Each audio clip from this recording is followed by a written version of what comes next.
तो दोस्तों आज आप देख रहे हैं कि एक शख्सियत है, एक नया चेहरा तो बहुत पुराना है, लेकिन उन्होंने काम समाज में बहुत ज़्यादा किया। इतना काम किया है कि आप जानेंगे तो मानेंगे। तो ज़रूर इस वीडियो को अंत तक देखिएगा और मैं कोशिश करूँगा वीडियो को ज़्यादा लंबा ना खींचूँ और शॉर्ट में अपनी बात रखूँ। जी जय भीम साथियों। जी सर, जय भीम जी। अच्छा बताएं, आप क्या पूछना चाहते हैं? देखिए ऐसा है सर कि आपने काफ़ी द्वंद्व झेला है, द्वेष झेला है, पूरा जीवन संघर्ष भरा रहा है आपका। जी हाँ जी। जी तो मैं सबसे पहले ये बता दूं कि मैं बीएसपी में कब आया और किसके कारण आया। जी क्या बता सकता हूँ? जी बिल्कुल बिल्कुल। हाँ, तो ऐसा था कि 1991 में 7 अगस्त से पहले कौन सा महीना आता है? 7 अगस्त से पहले। अगस्त से पहले, अगस्त से पहले सर जुलाई होता है। जुलाई, 7 जुलाई, 8 जुलाई को, जी 8 जुलाई को मेरे राजेंद्र भाई एक्सपायर हुए थे रोड एक्सीडेंट में। उससे पहले मैं बीएसपी को जानता नहीं था। एक बार जिक्र हुआ था, उससे पहले एक मेरा चेला था जिसका नाम था काशीराम, तो उसने मेरे सामने एक बार जिक्र किया था कि हम तो बीएसपी को सपोर्ट करते हैं, लेकिन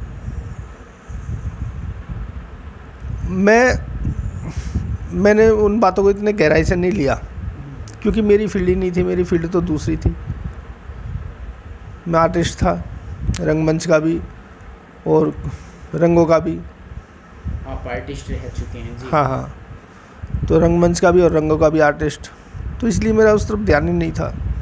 मतलब आप अभिनय भी कर लेते हैं? हाँ जी। और आप पेंटिंग्स भी बनाते हैं? पेंटिंग्स, हाँ जी, हाँ जी। जी मैंने मंडी हाउस में श्री राम सेंटर कल्चर, रविंद्रा, कमानी ऑडिटोरियम, जी अभिमंच जो एनएसडी का है, तो उसमें मैंने प्ले किए हैं और फेस्टिवल खेले हैं उस पर मैंने। जी खैर, तो इत्तेफाक क्या हुआ कि 8 जुलाई 1991 में मेरे भाई एक्सपायर हो गए,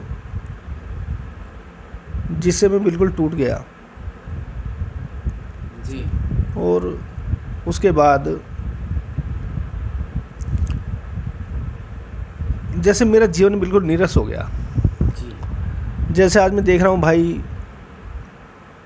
नंद किशोर जी की दाढ़ी बढ़ी हुई है, जी तो ये हाल मेरा 1991 में था। जी जी तो बिल्कुल सेम मेरी हालत ऐसी थी जैसे आज भाई नंद किशोर जी जो आज मेरी कुटीर पे पहुँचे हैं। मैं धन्यवाद देता हूँ उनको कि कोई तो है जिसने आज मुझे याद किया। मुझे इस बात की खुशी है। तो मेरी यही हालत हो गई थी राजेंद्र भाई के मरने से। मैं एक सलाह देता हूँ समाज को और अपने यारों दोस्तों को कि जो चला गया उसे भूल जा। ये सच्चाई है। अगर आपने गले से लगा दिया तो मेरी जैसी हालत हो जाएगी, सब कुछ बर्बाद हो जाएगा। आप किसी को गले से मत लगाओ। जो चला गया भूल जाओ उसे, कोई बात नहीं। ये संसार नश्वर है, निर्जीव है, आना जाना लगा रहता है। मेरी तरह से गले मत लगाना, नहीं तो एक तो बात मैं थोड़ी सी पर्सनल ले लूँ पहले। जी सर। कि भाई जब राजेंद्र भाई एक्सपायर हुए तो वो जैसे एक वर्ड आता है हरफन मोला। हरफन मोला। जी तो 6 फुट 2 इंच उनकी हाइट थी। जी बैंक में मैनेजर थे, देखने में इतने सुंदर, और अगर कहीं 1000 आदमी हंस रहे हो तो उसमें अकेली उनकी हंसी नज़र आती थी। जी पहचाने जाते थे कि राजेंद्र भाई हंस रहा है। तो जब उनके साथ ऐसा व्यवहार हुआ, जवानी में एक्सपायर हो गए, 37 साल के थे जब वो, तो मेरा दिल टूट गया। क्योंकि उससे पहले मैंने ग्रेकलेस भी देखा था उनका। तो इसलिए मैंने शादी ना करने का फैसला किया। लेकिन 1.5-2 साल घर में पड़े रहने के बाद भी ऐसे तो जीवन बीतेगा नहीं जी। तो कुछ तो करना पड़ेगा। तो अलीपुर में जो हमारी अपनी मेरे पिताजी की जो दुकान थी, तो मैंने वहाँ अपना काम शुरू किया। तो वहाँ पे किशोरी भाई साहब मिले। तो किशोरी भाई साहब ने मुझे बहन मायावती साहब काशीराम जी के बारे में बताया। तो मैं बड़ा इंस्पायर हुआ। मुझे लगा कि यार तेरा जीवन तो अब तक तो तू जीवन नहीं जी रहा था, जीवन जीने की तो अब मकसद अब मिला है, अब मिला, दिशा मिल गई आपको। दिशा मिली। लाल मौर्य जी से मुलाकात होने के बाद। हाँ जी, हाँ जी, जी। तो दिशा मिली। तो जो मेरा शादी ना करने का फैसला था उसको बल मिल गया। बीएसपी के बारे में जानने से या बाबा साहेब का मिशन एंड मूवमेंट दोनों मतलब एक ही है? हाँ हाँ, तो उसको जानने के बाद मुझे मकसद मिल गया। जी सर। तो फिर मैंने पीछे मुड़ के नहीं देखा,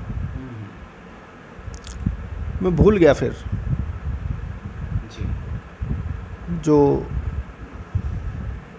जब मैंने साहब काशीराम जी के बारे में, बाबा साहब के बारे में पढ़ा, बाबा साहब के बारे में पढ़ा कि भाई उन्होंने 4 बच्चों की बलि दे दी। अरे बाप रे बाप, 4 बच्चों की बलि कोई ऐसी दे देगा क्या? कितने महान व्यक्तित्व होंगे वो जी। कितने महान, 4 बच्चों की बलि। और हमारी माता रमा, जब बाबा साहब विदेश में थे, पढ़ रहे थे, वो कंडे पात पात के बच्चों का गुजारा कर रही थी। लेकिन 3 बच्चों की बलि उनके हाथ से हो जाती है और वो बाबा साहब को खबर तक नहीं करती, ये सोचते हुए कि अगर मैंने उनको खबर कर दी तो उनकी पढ़ाई में बाधा पड़ेगी। कितना विशाल हृदय है। जी। तो बाबा साहब जिन्होंने पग पग पे ठोकर सही, कहीं भी जाते वहीं उनका तिरस्कार होता है, लेकिन फिर जाते तिरस्कार होता है, फिर जाते तिरस्कार होता है, फिर जाते। ऐसे महान, तभी तो महान है, तभी तो महान है कि उन्होंने अपने तिरस्कार की परवाह नहीं की, हमारे भविष्य की परवाह थी। जी। हमारे भविष्य के सामने उनके सामने कोई भी बाधा छोटी थी, कुछ भी नहीं थी। तो इसलिए एक त्याग की मूर्ति, अगर मैं तथागत बुद्ध को कहूँ,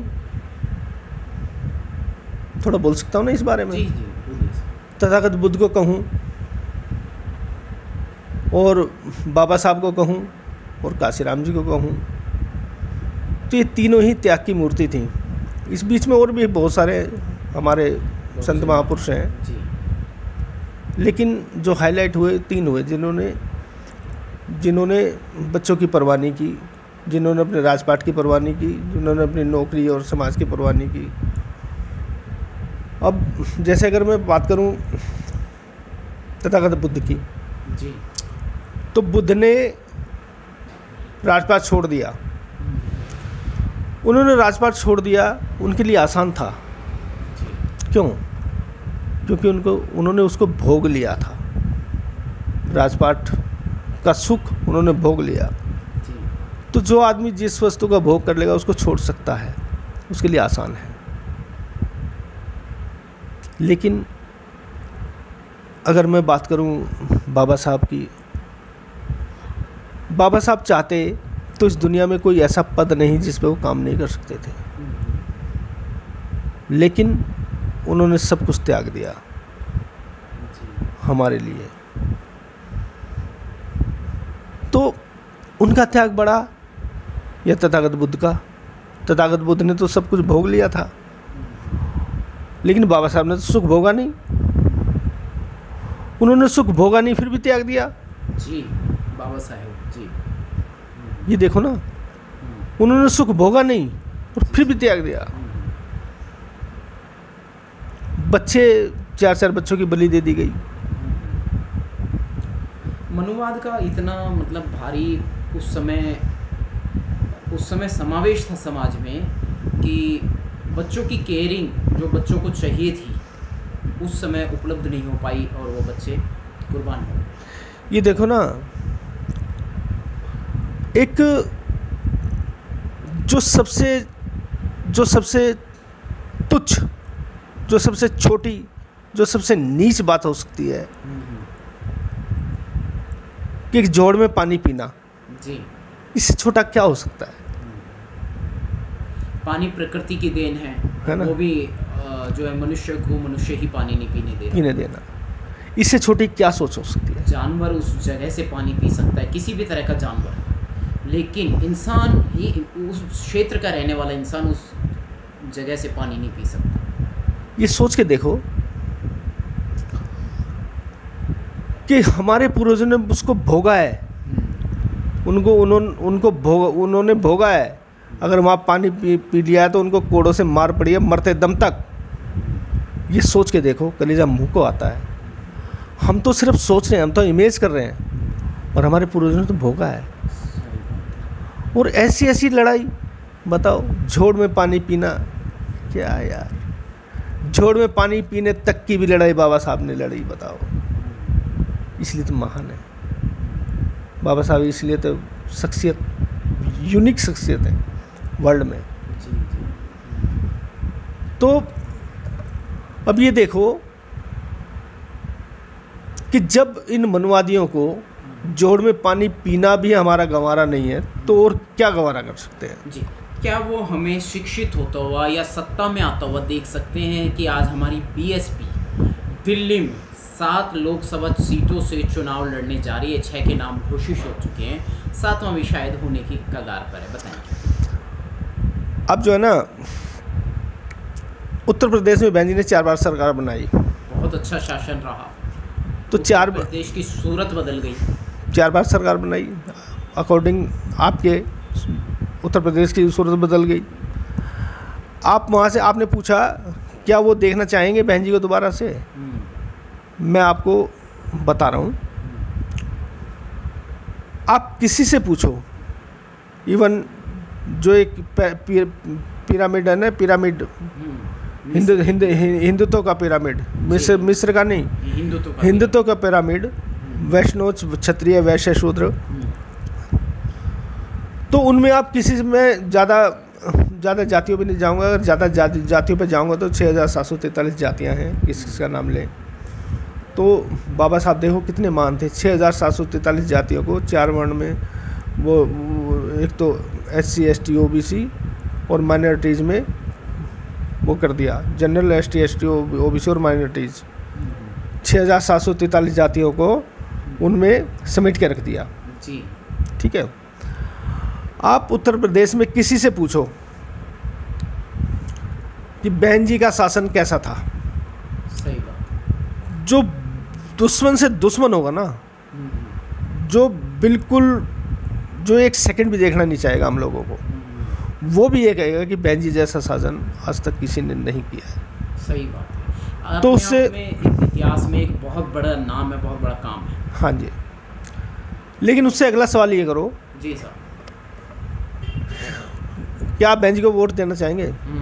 वो कहेगा बिल्कुल नहीं।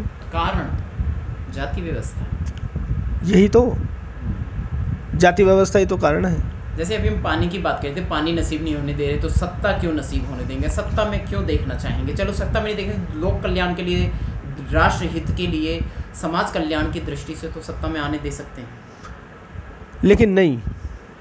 ऐसा क्यों? क्योंकि उन लोगों ने जो सत्ता का सुख भोगा है ना, जी जी, और सत्ता का सुख भोग रहे हैं जी, वो वोट के कारण, जी जी, वोट के कारण, जी सर। और वो उस वोट को, वोट की वजह से वो राजा बनते हैं।